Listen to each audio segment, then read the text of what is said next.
Darling movie review. Cinema అయితే ఒక decent movie.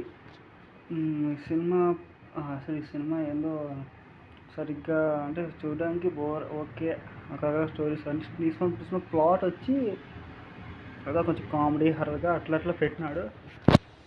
మనం ఏదో కాంచనా మూవీ లాగా అట్లా అనుకుంటాము, ఒక డిజైన్ చేసినట్టు ఉంటుంది. కానీ ఈ సినిమా ప్లాట్ అతను ఏదో పెట్టినాడు. ఒక డార్లింగ్ మూవీ అంటే ప్రభాస్ ఫ్యాన్స్ లాగా డార్లింగ్ మూవీ అనుకున్నాను. ఈ సినిమా ఒక టీజర్ ఒక థియేటర్ ప్రభాస్ గారు లాంచ్ చేసినారు, మహేష్ బాబు గారు ఒక యాక్టర్స్ ఈ సినిమా పోస్టర్ టీజర్ అట్లా ట్రైలర్ లాంచ్ చేసి ఈ సినిమా హైప్ పెంచినాడు.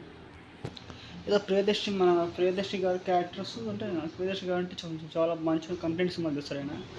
ఆయన జాతరత్నాలు కానీ బల్గం సినిమా ఆయన నెక్స్ట్ లెవెల్. ఆయన క్యారెక్టర్ చాలా బాగుంటుంది.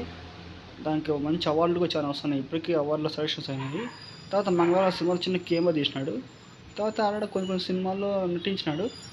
ఈ సినిమాలో ఒక మంచి ప్లాట్ ఉంటుంది ఏదో అనుకున్నాను. కానీ ప్రదేశ్ కొంచెం ఏదో ఈ స్టోరీ ఎందుకప్పుడు అనిపించింది. స్టోరీ కొంచెం కొత్తగా ట్రై చేసింటే ఇంకా అంటే ప్రియదర్శి గారు కొంచెం కొత్త క్యారెక్టర్స్ చేసేకి ఆయన కొత్త కంటెంట్ చేయడానికి ఇంట్రెస్ట్ చూసుకుంటున్నాడు. ఓకే, బాగానే ఉంది. కొంచెం స్టోరీ కొంచెం లైన్ మంచి తీసుకుంటే బాగుండు. నభా నటేష్ గారు నిస్మాల శంకర్ సినిమా తర్వాత పూజ వచ్చే కంపెనీ మంచి ఏదో చేస్తుంది. పల్లె అనిపించింది ఆమె క్యారెక్టర్ కొంచెం పల్లె అనిపించాక కూడా సినిమాలో ఎక్కడెక్కడ కొన్ని కాపీ ఎలిమినేషన్ సీన్స్ ఉన్నాయి. లైక్ చంద్రముఖి కానీ, చంద్రముఖి, కాంచన అట్లా కొంచెం అక్కడ మిక్స్డ్ పెట్టినాడు.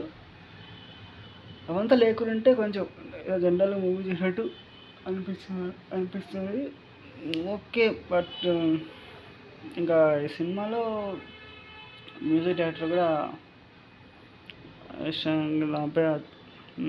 అది బాగానే ఉంది. ఇంకా ఓవరాల్గా అక్కడ కొంచెం కామెడీ అనిమేషన్స్ కూడా చాలా బాగుంది. అంటే సెకండ్ హాఫ్ అన్న బాగుంటుంది. సెకండ్ హాఫ్ కొంచెం అలా డిసప్పాయింట్ చేసింది. నాకైతే అంతగా అనిపించడం లేదు. బాగానే కొన్ని ఎలిమేషన్ సీన్స్ ఎలిమోషన్స్ కొన్ని ఫ్యామిలీ ఎంటర్టైన్మెంట్. సెకండ్ హాఫ్ కూడా కొంచెం ఆర్డర్ అంటే సెకండ్ హాఫ్ కొంచెం ఫ్యామిలీ ఎంటర్టైన్మెంట్ అట్లా కామెడీకి అట్లా బాగానే ఉంటుంది. కాంచనా సీక్వెన్స్ లాగా అట్లా కొంచెం ఉంటుంది సినిమా చూసైతే మనకైతే. హారర్ కామెడీ అట్లా కాంచనా సినిమాలో ఎలా మన లారెన్స్ గారు నవ్విసార్లు నవ్వించే కొంచెం ఆడ ఎలిమేషన్ సీన్స్ కొంచెం కామెడీ సీన్స్ అట్లా ఉన్నాయి భయపరిచేట్లుగా. ఓకే, బాగానే ఉంది. నాకేదో మూవీ ఒక వీకెండ్గా సినిమాలు ఏం లేవు కాబట్టి కలికి సినిమా తర్వాత ఇంకా సినిమాలు ఏం లేవు కాబట్టి ఒకసారి వెళ్ళి థియేటర్స్కి వెళ్ళి వన్ టైం వాచబుల్ ఎంటర్టైన్మెంట్ ఒక ఫ్యామిలీస్తో తీసుకెళ్ళి హ్యాపీగా సినిమా చూసుకొని వచ్చేట్లుగా అయితే నాకైతే అది వన్ టైం వాచబుల్. అంటే ఎమోషన్స్ అలా బాగా కనెక్ట్ అవుతారు. కొంచెం ఇంకా ఫ్యామిలీ సెంటిమెంట్ అయితే కొంచెం అలా సెకండ్ హాఫ్లో కనెక్ట్ అవుతారు. కామెడీ అయితే కొంచెం ప్లస్ అయింది. So that's all. లైక్ చేయండి, షేర్ చేయండి. Thank you.